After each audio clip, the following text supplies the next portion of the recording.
नमस्कार, नमस्कार। अपने 10वीं क्लास के सामाजिक विज्ञान में प्रथम अध्याय के अंदर हमने कल लास्ट में पल्लव वंश पढ़ा था और अब पल्लव वंश के बाद हम चर्चा करेंगे चालुक्य वंश की।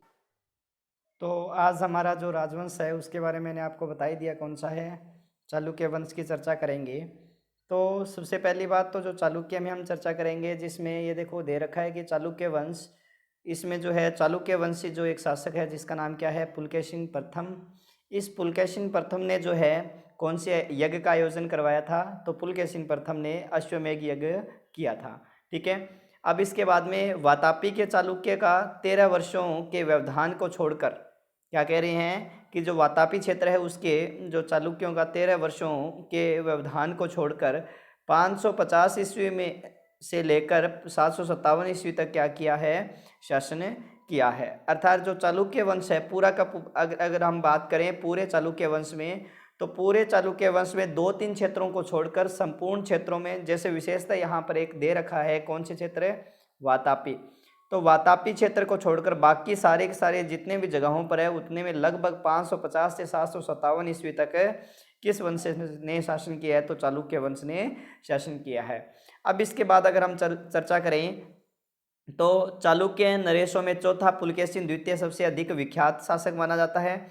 उसने 608 ईस्वी में जो है शासन ग्रहण किया था। मतलब वो राजगद्दी पर कब बैठा है, तो राजगद्दी का उसका जो समय आता है वो कब आता है, 608 ईस्वी में उसने शासन जो है वो ग्रहण किया था। उसका जो राज्य विस्तार है हम देखें तो उत्तर में कहाँ से बता रहा है ये, नर्मदा से लेकर दक्षिण में कावेरी नदी तक। ठीक है, नर्मदा और कावेरी नदी तक था। और 642 ईस्वी में वह जो है पल्लव नरेश नरसिंह वर्मा द्वारा क्या हो जाता है, पराजित हो जाता है। हम पल्लव राजवंश के बारे में चर्चा कर चुके हैं, तो ये पल्लव शासक के द्वारा क्या हो जाता है, ये पराजित हो जाता है। अब इसके बाद आगे हम चर्चा करें तो लगभग 642 ईस्वी में पराजित हुआ है। उसके बाद में पुलकेशिन के पुत्र विक्रमादित्य प्रथम ने चालुक्य शक्ति पुनः क्या कर दी थी, प्रतिष्ठित की थी। ठीक है, चालुक्य शक्ति पुनः क्या की है, इसने प्रतिष्ठित की है। किसने की है चालुक्य शक्ति पुनः प्रतिष्ठित की है, तो विक्रमादित्य प्रथम ने। अब चालुक्य नरेश विक्रमादित्य द्वितीय ने जो है 973 ईस्वी में राष्ट्रकूट नरेश को क्या कर दिया, पराजित कर दिया। और कल्याणी को, कल्याणी क्षेत्र है ठीक है ना, दक्षिण भारत के अंदर है, को अपनी क्या बना दिया, राजधानी बनाकर नए राज्य की क्या कर दी, स्थापना कर दी। तभी तो देखो अलग अलग चालुक्यों के नाम आते हैं। एक तो वातापी के चालुक्य नाम आता है, एक किसी तरह से नाम आता है कल्याणी के चालुक्य। तो ये अलग अलग जो है ये चालुक्यों की क्या है, शाखा है। ठीक है, वातापी के चालुक्य हैं चाहे कल्याणी के चालुक्य हैं, ये अलग अलग चालुक्यों की क्या मानी जाती है, अलग अलग शाखाएं मानी जाती है।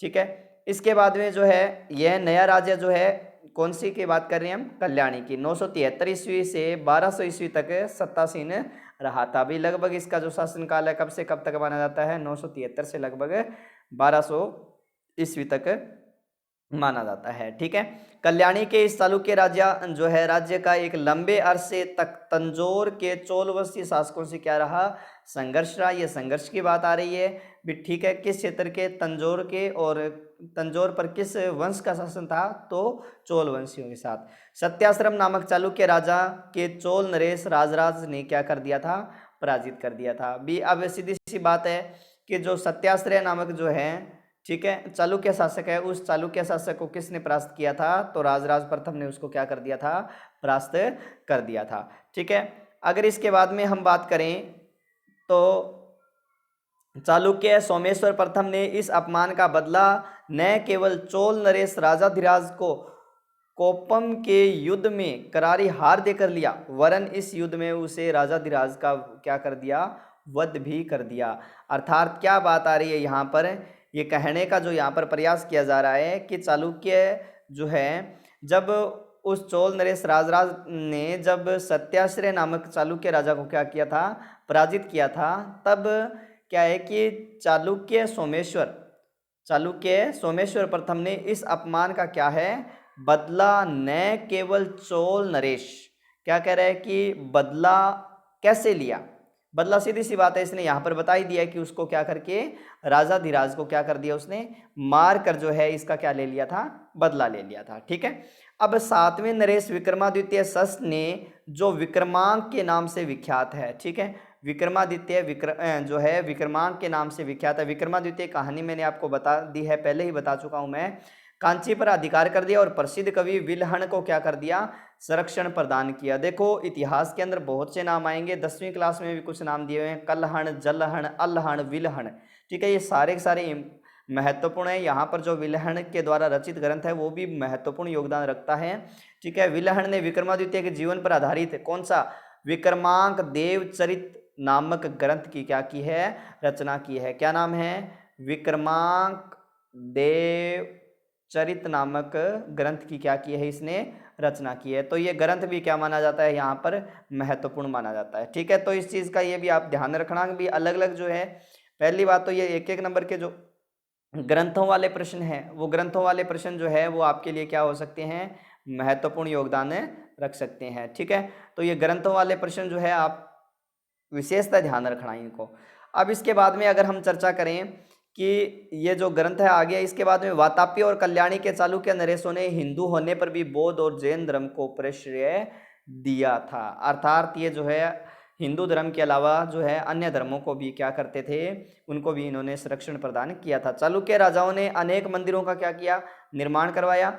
याज्ञवल्क्य के स्मृति की मिताक्षरा व्याख्या के लेखक प्रसिद्ध विधिवेता विज्ञानेश्वर चालुक्यों की राजधानी कल्याणी में ही रहते थे। देखो कितनी अच्छी बात बताई है इन्होंने कि जो याज्ञवल्क्य के स्मृतियां जो है, स्मृतियां आगे जैसे आप अगली क्लास में जाओगे 12वीं क्लास में आपको स्मृतियां जो किसी का स्मरण करवाती है उनके बारे में आपको पढ़ने का मौका मिलेगा, ठीक है। तो ये क्या कर रहा है कि मिताक्षरा व्याख्या के लेखक प्रसिद्ध विधिवेता विज्ञानेश्वर चालुक्यों की राजधानी कल्याणी में क्या करते थे, रहते थे, ठीक है। तो इसके बाद अगर हम आगे की चर्चा करें तो मिताक्षरा को हिंदू कानून का एक क्या है, आधिकारिक ग्रंथ जो है वो माना गया है, ठीक है। हिंदू कानून का एक आधिकारिक जो ग्रंथ है वो किसको माना गया है, मिताक्षरा को माना गया है, ठीक है। अब इसके बाद में आता है आपके बाह्य आक्रमण एवं आत्मसातीकरण, ठीक है, शक, हुण एवं कुषाण। देखो आत्मसातीकरण का मतलब एक तरह से कह सकते हो कि जो भी विदेशी हैं वो विदेशी आकर आपके जो है यहाँ पर आत्मसात हो गए, अर्थात यहाँ पर अपने देश में क्या है उन्होंने अधिकार जमा लिया और यहीं पर ये आत्मसात हो गए, रहने लग गए। उसी तरह से जो है विदेशी आक्रमणकारी एवं आत्मसातीकरण जो है आपके ये महत्वपूर्ण टॉपिक यहाँ पर है। इसमें सबसे पहले नाम आता है किसका, शक। मध्य एशिया की लड़ाकू जनजातीय जो है ये विदेशी है शक, हुण, कुषाण जो है सीथियन वगैरह जो है, जिसमें पश्चिम अफगानिस्तान और बलूचिस्तान के सारे प्रदेश पर अधिकार कर लिया था। देखो ये कहाँ की है, मध्य एशिया की बता रहे हैं और इन्होंने अफगानिस्तान बलूचिस्तान पर क्या कर लिया, अधिकार। यहाँ से शक बोलन दर्रे से होकर लगभग 71 ईस्वी में भारत आए थे। देखो जितने भी विदेशी है ना, उन्होंने अगर हम भारत में प्रवेश की बात करें तो भारत में उन्होंने जो प्रवेश है वो लगभग इसी क्षेत्र से किया है, ठीक है, इसी क्षेत्र से भारत में प्रवेश किया। और यहाँ पर एक दर्रे का नाम है जिसका नाम क्या है, बोलन दर्रे, ठीक है। इस बोलन दर्रे से इन्होंने जो है 71 ईसा पूर्व ईस्वी में ईसा पूर्व में भारत में क्या किया, इन्होंने प्रवेश किया है। रामायण एवं महाभारत में शक बस्तियों को जो है कंबोजों और यवनों के साथ रखा गया है। कालकाचार्य कथानक में भारत का शकों के आक्रमण का क्या है, उल्लेख मिलता है, जिसमें उन्हें सगकुल या शककुल कहा गया है, ठीक है। सगकुल संबंधित है, छोटा क्वेश्चन आपके यहाँ पर सीधा ही बन सकता है भी सगकुल जो है वो किससे संबंधित है किससे नहीं है, तो वहाँ पर भी आप उनको बता सकते हो, ठीक है। इसके बाद में अगर हम बात करें तो सिंधु प्रदेश को जीतकर उन्होंने सौराष्ट्र में शक शासन की क्या की, स्थापना की। मुद्राओं और लेखों से स्पष्ट होता है कि इनकी एक शाखा ने उत्तरापथ और मथुरा में अपना आधिपत्य स्थापित कर लिया और कालांतर में वे अवंती, सौराष्ट्र और महाराष्ट्र में भी फैल गए। देखो पूरे भारत की अगर हम क्षेत्र की बात करें भी, पहले इस क्षेत्र पर अधिकार किया, धीरे धीरे ये जो है इस तरह से हमारे अपने साम्राज्य का क्या करते गए, विस्तार करते गए, ठीक है, इस क्षेत्र में फैल गए। भी पहले तो यहाँ पर ये जो मथुरा क्षेत्र है इसके आसपास ही थे, इसके बाद में ये धीरे धीरे जो आगे बढ़ते हुए इस सौराष्ट्र क्षेत्र या गुजरात महाराष्ट्र के आसपास के क्षेत्र पर इन्होंने अपना क्या कर दिया था, अधिकार कर लिया था, ठीक है। इसके बाद में जो है आगे क्या कह रहे हैं, तक्षशिला के शक शासकों में मावेज एवं एवं एजेज के नाम आते हैं। ठीक है, क्या क्या, मावेज एवं एजेज के नाम आते हैं। तक्षशिला में शक शक्ति का विनाश पल्लवों द्वारा हुआ। हमामश और हगान मथुरा के प्रारंभिक शक क्षत्रप थे और मथुरा के प्राप्त सिंह शीर्षक लेख में बाद के शक शासक राजबुल को महाक्षत्रप कहा गया है। ठीक है, तो महाक्षत्रप किसको कहा गया है, राजपुल को कहा गया, और शक शासक था जो कि एक। मथुरा के शकों ने पूर्वी पंजाब तक अपनी सीमा का क्या किया, विस्तार कर लिया। मथुरा के शक शक्ति का विनाश कुषाणों द्वारा ही हुआ था। अभी मथुरा की शक शक्ति का विनाश किसने किया, तो कुषाणों ने ही किया है। पश्चिम भारत में शकों के शहरात जो है, पश्चिम भारत में शकों के शहरात वर्ष के भूमक तथा नहपान 2 शासक ज्ञात हैं और इन शक शासकों ने सातवाहनों से कुछ प्रदेश जीते और महाराष्ट्र, काठियावाड़ और गुजरात पर क्या किया, शासन कर लिया। ठीक है, नहपान के समय भारत तथा पश्चिम देशों के बीच समूह व्यापारिक संबंध कायम रहा था। ठीक है, तो ये अलग अलग जो शक शासक है या उनके जो अलग अलग क्षेत्र हैं उनके बारे में यहाँ पर क्या किया गया है, इनका वर्णन किया गया है। ठीक है, तो अब आगे ये जो है क्या बता रहे हैं कि आगे जो बता रहे हैं उनके बारे में हम चर्चा करेंगे। तो जोगलथाम्बी नामक स्थान से मिले सिक्कों से यह प्रमाणित होता है कि नहपान गौतमीपुत्र सातकर्णी से पराजित हुआ था। ठीक है, मैंने गौतमीपुत्र सातकर्णी के बारे में आपको बताया था कि यह वह व्यक्ति है या यह वह राजवंश है जो अपने नाम के आगे अपनी माता का नाम जो है अंकित करते हैं। ठीक है, अब नासिक लेख में गौतमीपुत्र सातकर्णी को शहरात वंश का उन्मूलक कहा गया है, मतलब नष्ट करने वाला, समूल नष्ट करने वाला कहा गया है। किस वंश का, शहरात वंश का। ठीक है, उज्जैनी तथा काठियावाड़ा के शक शासकों में चेस्टन का नाम आता है जिसमें उज्जैनी के शक राजवंश की स्थापना की थी। ठीक है, इस वंश के शासकों ने अपने लेखों तथा मुद्राओं पर शक संवत का उल्लेख किया है, जो कि लगभग शक संवत की बात करें तो 78 ईस्वी के आसपास चला था। ठीक है, कब चला था, 78 ईस्वी के आसपास चलाया गया था। चेस्टन का पुत्र रुद्रदामन महत्वपूर्ण शासक हुआ जिसके बारे में जानकारी जूनागढ़ लेख से प्राप्त होती है। ठीक है, गुजरात से मिला है जूनागढ़।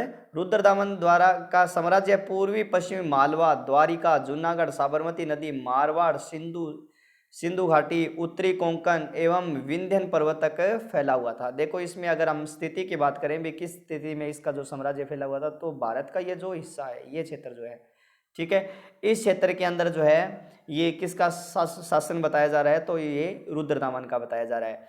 अब इसके बाद में जो है मुद्राओं से प्रदर्शित होता है कि चेस्टन का वंश जो है वो 305 ईस्वी में क्या हो गया था, समाप्त हो गया था। कब हो गया था, 305 ईस्वी में। इसके बाद में शकों के बाद में नाम आता है किनका, हुणों का।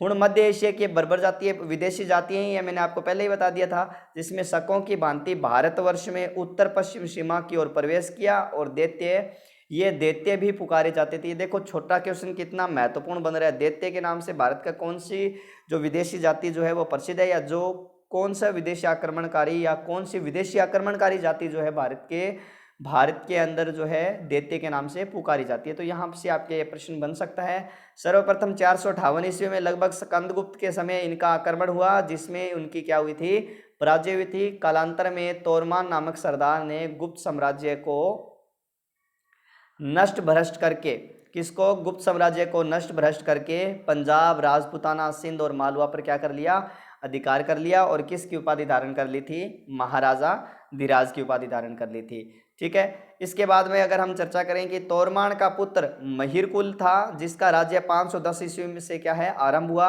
और श्यालकोट इसकी क्या है, राजधानी थी। कौन सी राजधानी है, श्यालकोट। और बौद्ध भिक्षुओं से मिहिरकुल को घृणा थी, बौद्ध भिक्षुओं से मिहिरकुल को, और उसने अनेक बौद्ध मठों और स्तूपों को क्या करवा दिया, नष्ट करवा दिया था। ठीक है, बौद्ध मठों और स्तूपों को इसने क्या करवा दिया, नष्ट करवा दिया था। मालवा के शासक यशोधर्मा ने इसे क्या कर दिया, पराजित कर दिया, और पराजित होने के बाद यह कश्मीर चला गया और कश्मीर में अपना राज्य जो है कायम किया। हुणों के आक्रमण के कारण गुप्त साम्राज्य नष्ट हो गया और भारत की राजनीतिक एकता क्या हो गई, समाप्त हो गई, और देश पुनः छोटे छोटे टुकड़ों में क्या हो गया, वापस बंट गया है। ठीक है, इसके बाद में अपना एक जो है राजवंश और है जिसका नाम है कुषाण वंश। इस कुषाण वंश की चर्चा हम अभी कर लेते हैं अपनी इसी क्लास के अंदर। तो कुषाण वंश, कुषाणों को युची या तोचेरियन भी कहा जाता है, ठीक है। यूची, यूची शब्द ध्यान रखना, ये बहुत ही इंपॉर्टेंट है भी। यूची जो है किन के लिए या किस राजवंश के लिए प्रयुक्त होता है, तो यूची जो शब्द है वो किन के लिए होता है, कुषाणों के लिए। यूची कबीला 5 भागों में बंट गया था, इन्हीं में से एक कबीले ने भारत के कुछ भागों पर क्या किया था, शासन किया था। अब कुजुल कडफिसेस प्रथम, नाम ऐसे ही है, लेने ही पड़ेंगे, याद रखने ही पड़ेंगे, नो टेंशन नो फिकर। कुजुल कडफिसेस प्रथम, यह अपनी जाति के गौरव का संस्थापक था भी। अब पूछे भी कुषाण वंश का संस्थापक कौन है, तो कुजुल कडफिसेस प्रथम था, ठीक है। इसने दक्षिण अफगानिस्तान, काबुल, कंधार और पार्थिया के भाग को अपने राज्य में मिला लिया। इसने वैदिक धर्म को क्या किया, अंगीकार किया। ये देखो, ये इनका जो साम्राज्य जो है बता रहा है, आप इसको देख लेना, ठीक है, अच्छी तरह से देख लेना। ये जो विशेषता, ये जो रेड से निशान जो दर्शाया जा रहा है, ये सारा सारा जो है वो किन का बताया जा रहा है, कुषाणों का बताया जा रहा है, ठीक है ना। अब इसके बाद में अगर हम देखें तो आगे दूसरा जो है उसका नाम आता है आपके विम कडफिसेस द्वितीय, ठीक है। 65 ईस्वी से 75 ईस्वी, भारत के एक विशाल क्षेत्र पर इसने राज्य किया था। यह शैव मत का अनुयायी था। इसकी कुछ मुद्राओं पर जो है त्रिभुज, त्रिशूलधारी, व्याघ्र चरम ग्राही, नंदी अभिमुख भगवान शिव की आकृति अंकित है, ठीक है। इस आकृति से हम क्या पता लगा सकते हैं कि ये किसका भगत होगा, भगवान है शिव का, ठीक है। इसने भारत में पहली बार अपने नाम के सोने के सिक्के चलाए थे। देखो, छोटा क्वेश्चन 2013 में मैं आपको बताता हूँ, ये प्रश्न पूछा गया था, ठीक है, बोर्ड के एग्जाम में पूछा गया था। भारत में सर्वप्रथम सोने के सिक्के जो है किसने चलाए थे, तो कुषाण शासकों ने चलाए थे। इसका आंसर यही रहेगा। तो इसमें किसका नाम आता है, विम कडफिसेस द्वितीय का, ठीक है। इसके बाद में राजा है जिसका नाम क्या है, कनिष्क, ठीक है। अब कनिष्क के बारे में चर्चा करें तो यह भारत के जो है प्रमुख कुषाण राजाओं में माना जाता है। परंपरा के अनुसार इसके समय में जो है कश्मीर में कुंडलवन में आचार्य पार्श्व की अध्यक्षता में चौथी बौद्ध संगीति का आयोजन किया था। इंपॉर्टेंट है, चौथी बौद्ध संगीति का आयोजन किसके शासनकाल में किया गया था, कनिष्क के शासनकाल में किया गया था। किसकी अध्यक्षता में, पार्श्व की अध्यक्षता में। कहाँ किया गया था, कश्मीर के कुंडलवन नामक स्थान पर। यह प्रश्न इंपॉर्टेंट है, ठीक है। इसकी प्रथम राजधानी जो है पुरुषपुर थी या फिर पेशावर थी, और दूसरी कौन सी थी, मथुरा। तो कनिष्क की भी 2 राजधानियां हैं, एक तो पेशावर है और दूसरी कौन सी है, मथुरा है। इसने 78 ईस्वी में नया संवत चलाया जिसे शक संवत के नाम से जाना जाता है। मैंने एक वीडियो बनाया है संवतों पर, प्रमुख संवतों पर, वो जाके देखना, उसमें आपके सारे संवत जो है वो क्या हो जाएंगे, क्लियर हो जाएंगे। कनिष्क ने कश्मीर को जीतकर वहां पर कौन सा कस्बा बसाया था, कौन सा नगर बसाया था, तो कनिष्कपुर बसाया था, ठीक है। उसने जो है कासगर, यारकंद वह खोतान पर भी क्या कर लिया, अधिकार कर लिया, या उस पर भी विजय प्राप्त कर ली। महास्थान में पाई गई सोने की मुद्रा पर कनिष्क की एक खड़ी मूर्ति अंकित है। कहाँ पर पाई गई है, महास्थान भूगर्भ क्षेत्र के अंदर जो है सोने की मुद्रा मिली है, उस पर कनिष्क की एक खड़ी मूर्ति जो है वो अंकित की गई है, ठीक है। मथुरा जिले में कनिष्क की एक प्रतिमा मिली है, और इस प्रतिमा में उसे घुटने तक चोगा और भारी बूट पहने हुए, ठीक है, दिखाया गया है, ठीक है। या इस प्रतिमा के अंदर जो है दिखाई देता है अपने। एक तांबे के सिक्के पर कनिष्क को वेदी पर बलि देते दिखाया गया है, ठीक है। और कनिष्क के राजदरबार में पार्श्व, वसुमित्र, अश्वघोष जैसे बौद्ध विचारक, नागार्जुन जैसे प्रख्यात गणितज्ञ और चरक जैसे जो है चिकित्सक जो है इसके दरबार में थे। बौद्ध धर्म के महायान शाखा का अभ्युदय और प्रचार जो है वो किसके समय माना जाता है, कनिष्क के समय में ही माना जाता है या हुआ था, ठीक है।